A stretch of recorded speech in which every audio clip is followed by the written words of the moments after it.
Hi and welcome back to my channel, and today I'm going to be doing a first flight and quick review of this.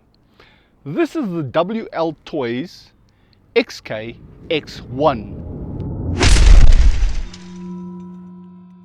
If you think that it resembles a Phantom, yes, and I'd like to call this the baby Phantom. We'll be flying it using their controller, and the phone that I'm going to be using is an old Huawei P10. I will be recording all video to an SD card which is plugged into the camera. No footage will be coming from the phone. It is all recorded directly onto this little drone. But let's go see what it's like, if the footage is worth it, how it flies, how the gimbal performs, if it is worth the money. Now, before I even start flying, I'm not even going to show the application. The application is a little finicky, and there are some things I really don't like about it. Unfortunately, the main thing I don't like about the application is the fact that it doesn't save your settings. And you have to, every time, go and select mode 2. I fly in mode 2, and I have to select mode 2 every time. Put your drone down on a level surface somewhere, and then select calibrate magnetometer. Now, you don't want it near any magnetics, etc. So I'm going to keep the drone one side for now. I'm going to start this, and then I'm going to show you the procedure.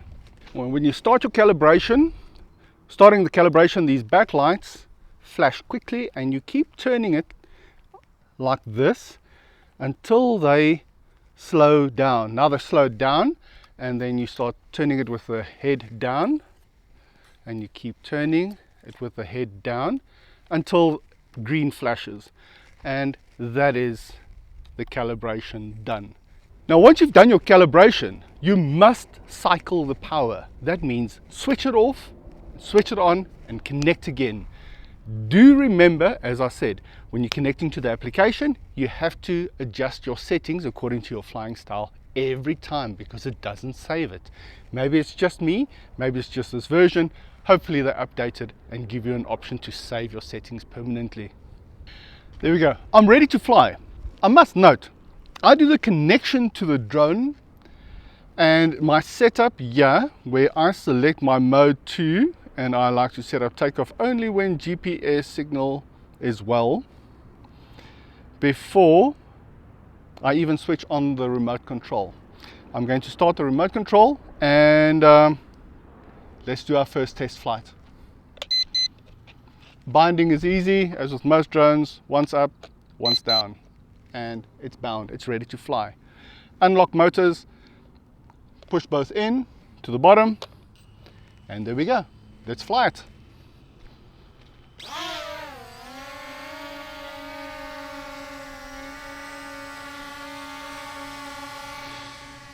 Now, I do realize this is a toy drone, but that already impresses me a lot, purely because this is a very cheap toy drone, and look how stable it is.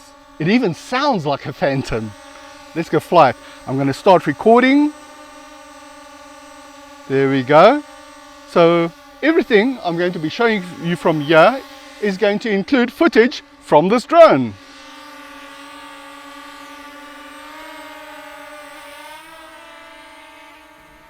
When I reviewed the footage at home, I had to wonder whether this camera is truly a 1080p camera or whether it's been upscaled. I was a little disappointed in what I saw. Okay, I'm going to stop it there for a moment. I'm going to see if I can point the camera down a little bit.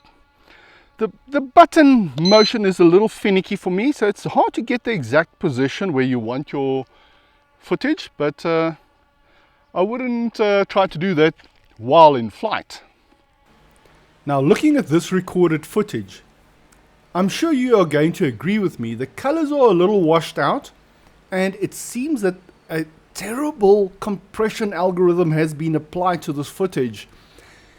It may be 1080p, but I believe it's upscaled, and the compression algorithm used is horrible. I'm also not going to fly the full 20 minutes which they advertise. I'm not even going to try to come near that. I'm just going to do a bit of flying around, and so you guys can see what the quality is like. I'm flying not quite directly towards the sun. Let's turn it directly towards the sun, because most lenses really have a hard time. So I'm turning, okay, the sun is fairly high already at the moment, so you might not get the lens flare that you might normally get from these type of toy drones and these toy cameras. I don't have a lot of high hopes because, you know, all right, let's come straight at me. These toy drones normally have poor cameras, so I'm not really expecting a lot from this little drone. I must also mention, I'm not very far out, and it does seem to lose signal quite easily.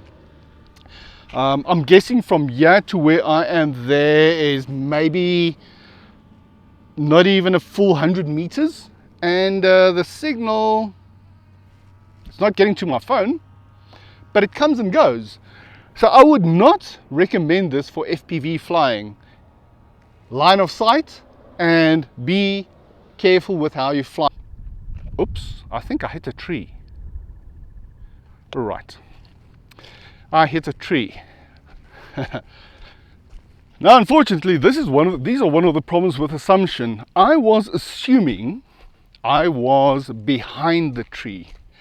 I was not flying FPV. I didn't check the screen. I didn't have any signal to the screen, so I assumed I was behind the tree. And this is the danger with assumption flying. So if there's something between you and the drone, or it appears that something might be between you and the drone, then it is safer to go a little higher. Do not make the mistake that I made and assume that you are behind or on the far side of a tree. Sorry, little drone. Let us see what the damage is like. Oh, we got some flies here. South Africa, this time of year, we've got a lot of flies. And there's a horse farm just up the road here. But anyway, I'm back with a drone. And it was a pretty hard crash. I hit that tree, and for some reason, as I was checking it, I was, in my mind, comparing the size of this to my Phantom. I fly a Phantom, and the Phantom is quite a bit bigger. Because this is smaller, my mind told me it's further. Wrong assumption. I hit the tree very hard. What broke? The battery popped out, but it didn't fall out completely, but it did disengage. It is still switched on, so I'm just going to switch it off. I'm going to pull it out, check inside. There doesn't seem to be any damage. There's some dirt there. None of the props even broke or even bent. I'm quite impressed by that. Many of these toy drones, toy level drones, if you crash with them, most of the time it's a lost cause. They are gone, they're broken, and you might as well just get yourself another one. But the X1 handled that. But let's see if it'll still fly. Now, one thing, when you've had a crash, the first thing to always do is do a calibration again of the magnetometer and accelerometer. Always a good idea. Now, I just hope that it saved the recording. It's binding. Motors are starting up, so let's see if it flies after the crash.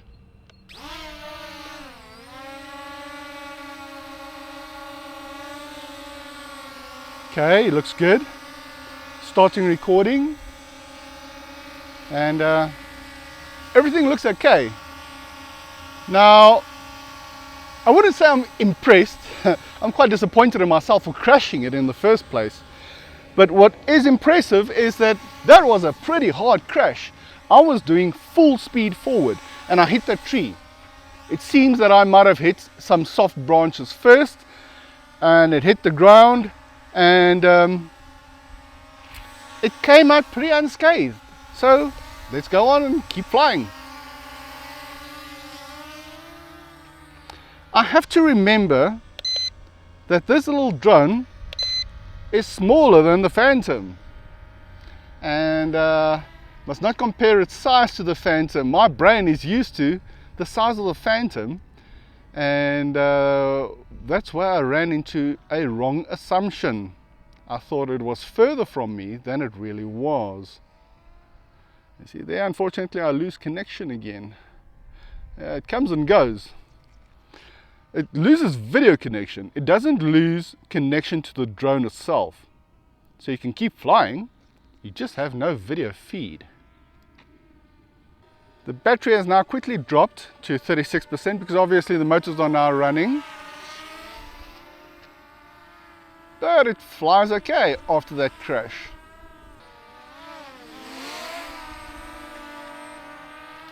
I must say, it's a lot more stable than I would have expected from a toy drone.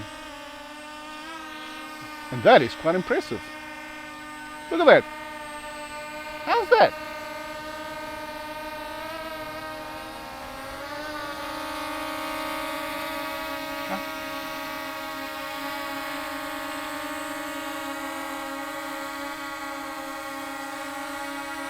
That's very much the type of performance I would have expected from a Phantom.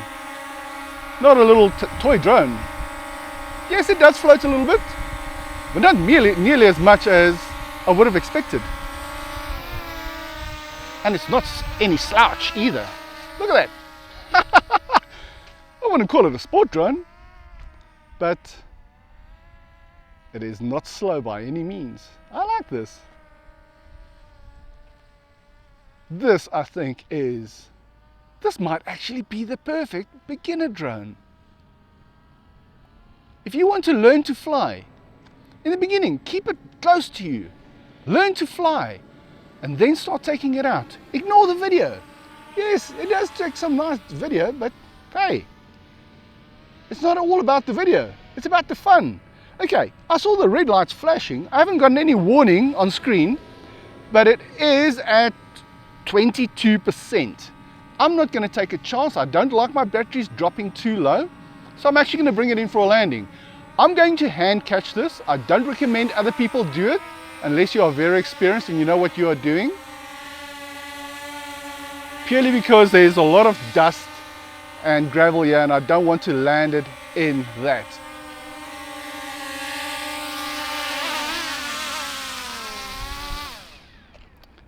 And there you go, nice and easy hand catch as well. When hand catching, make sure that the wind is at your back so that should the wind catch it, it'll blow it away if there is wind. Fortunately today, it's a windless day. That was my first true real test flight of the X1, and from this little flight, what I can tell you, I am impressed. This, in my opinion, is a great starter drone for the beginner who wants to learn to fly, and you can keep it close to you until you are experienced, and then further and further until you can learn to control this type of drone easily and with confidence. Once you learn to fly this, you can upgrade to more expensive drones or just stick around with this. This is a great hobby drone, and well, the footage, you be the judge. Hope you enjoyed this video. Hit that like button, subscribe if you'd like to see more, and I'll catch you in the next one.